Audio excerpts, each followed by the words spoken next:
página 55 do nosso livro, o item 4, o segundo chamado dos discípulos. Bom, eu destaquei aí para vocês as 3 referências que contam, e aqui eu achei interessante para nós lermos, que nos dá mais detalhes, né? Sempre procurando, às vezes eu vou juntar os evangelhos, uma parte de um, uma parte de outro, para nós lermos a história cronológica e de forma o mais completa possível, né? Então, Lucas capítulo 5, versículos 1 a 11. Bom, primeiro eu vou fazer a leitura do nosso comentário e depois eu leio o texto bíblico. A leitura diz: aqueles discípulos que deixaram João Batista e seguiram a Jesus retornaram ao trabalho, e Jesus faz uma segunda chamada. Lucas conta uma parte da chamada que Mateus e Marcos ocultam. Jesus encontra eles lavando a rede e entra no barco deles e começa a ensinar. Então Jesus diz: lançai a rede. Com esse texto aprendemos que realizar a pescaria sem a direção de Jesus significa rede vazia. Ainda que trabalhemos toda a noite, mas realizar a pescaria com a direção de Jesus significa rede cheia em qualquer hora do dia. Olha, eles, de uma certa maneira, precisavam às vezes voltar a trabalhar, e a pesca trazia um ótimo alimento para eles, não? É claro que eles viviam de ofertas. Nós veremos mais à frente que até mulheres ricas vai ser dado destaque que ajudavam no ministério de Jesus, mas em algum momento talvez eles precisaram voltar a trabalhar, né? Para ele ter o sustento por alguns dias, carregarem peixe e pão. Bom, então vamos ler Lucas capítulo 5, versículo 1. E aconteceu que, apertando a multidão para ouvir a palavra de Deus, estava ele junto ao lago de Genezaré, no mar da Galileia, né? E viu estar 2 barcos junto à praia do lago.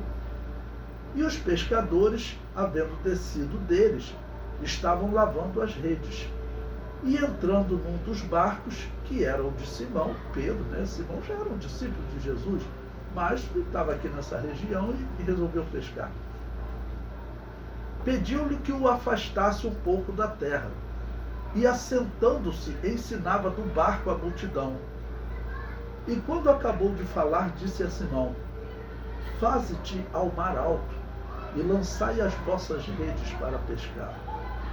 E respondendo Simão, disse-lhe, eu vou dar uma pausa aqui até para dizer a vocês sabem que Simão, em alguns momentos do ministério de Jesus, ele vai assim falar com Jesus de uma forma ousada e até abusada, a ponto de Jesus ter que repreender ele, né? Então, pelo jeito, ele talvez estivesse até falando assim para Jesus, né? Eu coloquei o talvez, né? Mestre, de teologia excelente, mas tu não entendes nada de pescaria. Isso aí nós entendemos e nós já trabalhamos a noite toda e não pegamos nada. Então, eu disse, talvez fosse essa o pensamento de Simão, né? Não adianta, tu entende de palavra de Deus, mensagem de Deus, né? Então, versículo 5, respondendo Simão, disse-lhe, mestre, havendo trabalhado toda a noite, nada apanhamos, mas porque mandas, lançarei a rede. Ou seja, está dando a ordem, eu vou lançar, né?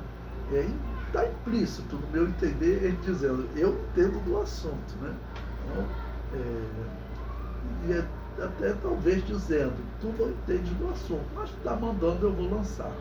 Versículo 6, e fazendo assim, colheram uma grande quantidade de peixes, e rompia-se-lhes a rede. E fizeram sinal aos companheiros que estavam no outro barco, para que os fosse ajudar. E foram e encheram ambos os barcos, de maneira tal que quase iam a pique, né? Ou seja, como explicar, né, esse texto em que Lucas, capítulo 5, agora o versículo 6 e 7, né? Então alguns perguntam, pastor, será que Jesus criou os peixes naquela hora? Não tem como nós respondermos isso. Ou se ele fez com que muitos peixes do lago viessem todo para aquela região e acabasse que caísse na rede, né?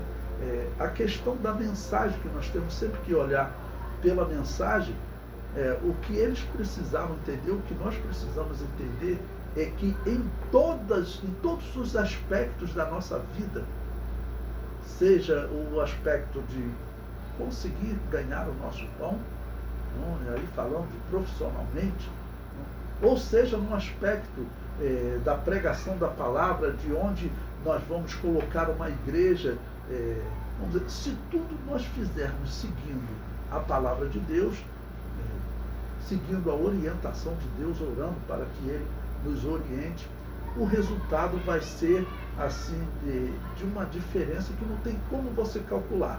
Porque pensa o que é você trabalhar a noite inteira, a noite inteira seriam 12 horas, você trabalharia 12 horas. E agora, já na parte da manhã, num horário que não é próprio para a pescaria, quem já pescou um pouquinho sabe que até tendo lua, isso atrapalha a pescaria, e quando começa a clarear, então, isso atrapalha ainda mais a pescaria, ou seja, eles estavam no momento propício para a pescaria, por 12 horas não pegaram nada. Agora estão em um período que já está clareando o dia, vai ter sol, os peixes normalmente já fogem, estão num momento não propício, mas como ele está seguindo a palavra de Deus, está seguindo a direção de Deus, o resultado é que a rede se rompia. Ou seja, então é a diferença que não tem nem como você calcular, porque são muitos peixes em um momento não propício, quando comparado em um momento curto, rápido, quando comparado por 12 horas, no momento propício que é a noite, e nada pegaram. O versículo 8. E vendo isso, Simão Pedro prostrou-se aos pés de Jesus, dizendo: Senhor, ausenta-te de mim, porque sou um homem pecador. Bom, por que o apóstolo Pedro falou isso? A explicação mais provável é aquela possibilidade que eu coloquei para vocês. O sentimento dele era, né, olha, eu vou jogar a rede porque o senhor está mandando, mas nós já trabalhamos a noite toda, mas eu entendo do assunto. Naquele horário, o horário da noite, que é propício para a pescaria, não funcionou, vai funcionar agora durante o dia, tá bom? Não, mas eu vou jogar só porque ele está mandando. Quer dizer, que poderia ter até o pensamento, tu não entendes desse assunto. Então é a única explicação para ele dizer: ausenta-te de mim, porque sou um homem pecador. Como eu disse, eles estariam pescando de novo por uma necessidade até do ministério, às vezes levar alguns peixes com eles, tá bom? Mas eles precisavam aprender que em tudo a palavra de Deus, a direção de Deus é fundamental. Isso para aqueles que entregam a vida a Ele, né? O versículo 9, Lucas 5:9. Pois que o espanto se apoderara dele e de todos os que com ele estavam, por causa da pesca que haviam feito. E de igual modo também de Tiago e João, filhos de Zebedeu, que eram companheiros de Simão. E disse Jesus a Simão: não temas, de agora em diante serás pescador de homens. E levando os barcos para a terra, deixaram tudo e o seguiram. Bom, esse texto de Lucas, ele relata uma segunda chamada, assim como Mateus e Marcos também, né? E ele detalha como que agora eles tomaram como que um passo ainda maior.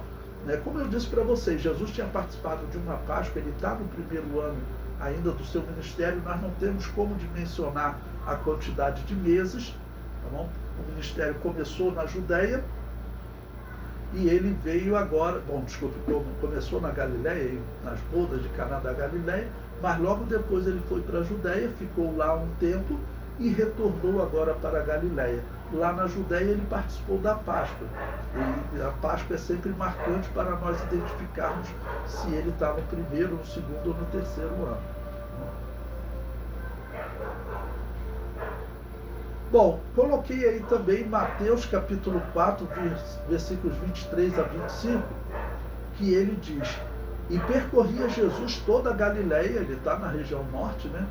Ensinando nas suas sinagogas e pregando o evangelho do reino. Como eu disse para vocês, significa dizer, olha, o Messias chegou. E isso causava um certo pavor nas autoridades judaicas, né? E curando todas as enfermidades e moléstias entre o povo. Então, olha, ele está anunciando que é o Messias. E falou em cura, irmãos. Falou em cura, foi o que o próprio Jesus Cristo disse. Os judeus, eles procuravam um sinal, uma geração má e adúltera pede um sinal. Então os judeus, eles procuravam muito sinal, porque ver uma maravilha para eles era a prova definitiva de que Deus está operando. Tá bom? Então, ele anunciando que o reino dos céus, que é o reino do Messias, tá bom? Esse reino chegou, e ele ainda cura as enfermidades e moléstias e expulsa um demônio, como foi o tópico anterior que nós vimos.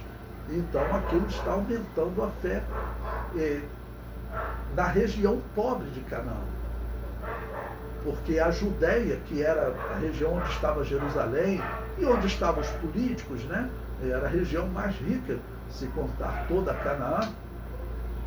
Aquela região, Jesus teve que sair de lá porque ele estava, podemos dizer, sob ameaça de Herodes. João Batista, que pregava o reino, foi preso. Não? Então Jesus Cristo também poderia ser preso, e não era o momento. Então ele se retirou para a região da Galileia. Tá bom? Versículo 24: e a sua fama correu por toda a Síria. Bom, Síria já era uma região vizinha. Lembre-se que os sírios no Antigo Testamento, eles eram grandes rivais dos israelitas. Mas o que ocorre? Nos dias do Novo Testamento, a região da Síria, ela era habitada por muitos judeus. Os judeus estavam ocupando a região da Síria, região de Roma, região da Grécia, na Babilônia, na Pérsia, então, em diversas regiões do mundo. E onde os judeus habitavam, eles eram abençoados por Deus, como a história de Mardoqueu. Então, os judeus eram abençoados. Então, certamente, nesse momento, a história está correndo entre judeus. Os judeus que estavam na Síria estão sendo avisados. Olha, tinha um profeta chamado João Batista que estava anunciando que o Messias tinha chegado. Esse profeta chama ele de Cordeiro de Deus, que tira o pecado do mundo. E depois vem Jesus anunciando esse reino. Houve naquela Páscoa, primeira Páscoa que ele participou, houve um grande conflito lá em Jerusalém, não? Porque ele acabou também expulsando os mercadores que estavam lá. As autoridades judaicas já ficaram preocupadas, não? E ele segue anunciando que o Messias chegou. Nesse momento, João Batista está preso, ele ainda não morreu. Então, provavelmente, essas notícias estão chegando lá na região da Síria, por judeus, ou seja, essa notícia está crescendo entre os judeus. Então, falei para vocês daquele centurião que talvez fosse um judeu, mas ele era dessa região de Cafarnaum. Essa autoridade que viu o milagre de Deus, creu e viu o milagre de Deus, certamente esse testemunho está crescendo. Então, a região do povo vizinho, né, os sírios aqui, certamente está falando, a princípio, de judeus que viviam na Síria. E é a região, até hoje, famosa de Damasco. Mas que é uma região também que o Evangelho vai alcançar essa região, porque essa região da Síria é onde está a cidade também de Antioquia, de onde Paulo e Barnabé serão enviados como missionários. Bom, aí o versículo 24 prossegue. E traziam-lhe todos os que padeciam, acometidos de várias enfermidades e tormentos, os endemoniados, os lunáticos e os paralíticos, e ele os curava. E seguia-o uma grande multidão da Galileia, de Decápolis, de Jerusalém, da Judéia e da além do Jordão. Olha, então vamos dar um destaque aqui nesse ponto, porque o que ele está dizendo é o seguinte: a fama de Jesus era realmente muito grande. Tá bom? Além da região da Síria, ele estava ali na região da Galileia, mas estavam vindo pessoas da cidade de Jerusalém, da Judéia. Decápolis, o que era Decápolis? Se você olhar para um mapa de Canaã, você se localiza porque você vê o Rio Jordão e o Mar Morto na parte sul dele. Se você olhar à esquerda, você vê nos dias do Novo Testamento 3 divisões: a Judéia ao sul, Samaria ao centro e a Galileia ao norte.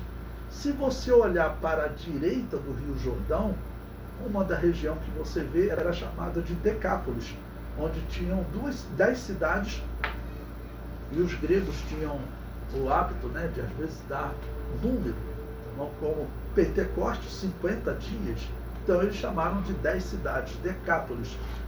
Ou seja, era uma região bem grande também. Lembre-se, olha, só de falando ali de Cafarnaum, Nazaré, nós estamos falando que entre essas cidades tem cerca de 30 quilômetros. Se você for para a Judéia, são 100 quilômetros. Se você for para Decápolis, você já está falando de 60 quilômetros, tá bom? 70 quilômetros. Então, as pessoas das regiões vizinhas, eles estão vindo, e principalmente da Galileia, tá bom? E principalmente da Galileia. Explicar para vocês essa expressão aqui, da além do Jordão. Essa expressão, para explicar para vocês, explicar o seguinte: é uma expressão geográfica. Se você estiver olhando para o mapa à esquerda, você vai falar que algo que está acontecendo do outro lado do Jordão, você fala da além do Jordão.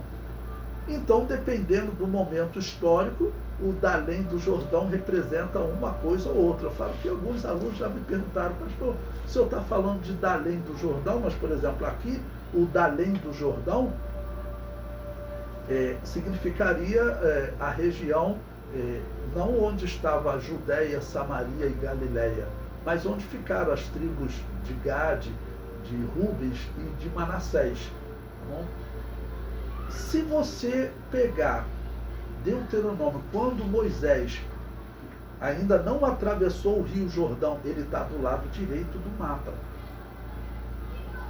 E no capítulo 3, abre a sua Bíblia aí, no capítulo 3,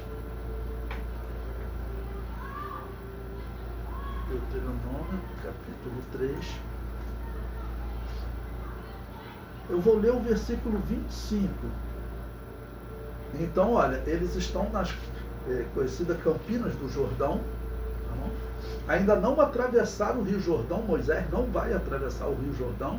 Lembre-se que ele morre antes, Josué que atravessa. Então, Moisés, veja o que ele vai dizer, ele está do lado direito do mapa.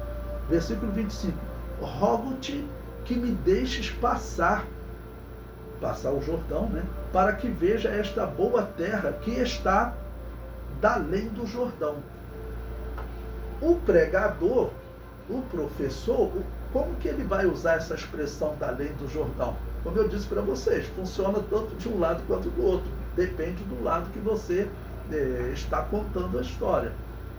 A história mais importante do pregador, a simbologia mais importante, é quando Moisés fala: olha, a terra da promessa está da além do Jordão. Tá bom? Que é esse momento aqui que ele está falando. Por quê? Porque simboliza a nossa conquista celestial. Quando nós formos arrebatados, simbolicamente, nós atravessamos o Jordão. Não tem aquele hino? Quando o Jordão passarmos unidos e entrarmos. Ou seja, quando atravessarmos o Jordão. Então, simbolicamente, os pregadores sempre usam, né? Bom, Moisés não atravessou o Jordão, mas foi Josué que atravessou o Jordão e levou o povo para a terra da promessa. Então Jesus também, você vai atravessar o Jordão e vai chegar na terra da promessa. Então, você vai chegar da além do Jordão. Tá bom, você vai passar o Jordão. Esse é o significado. Bom, aqui nesse texto de Mateus, ele usou essa expressão no sentido inverso que Moisés usou, porque aqui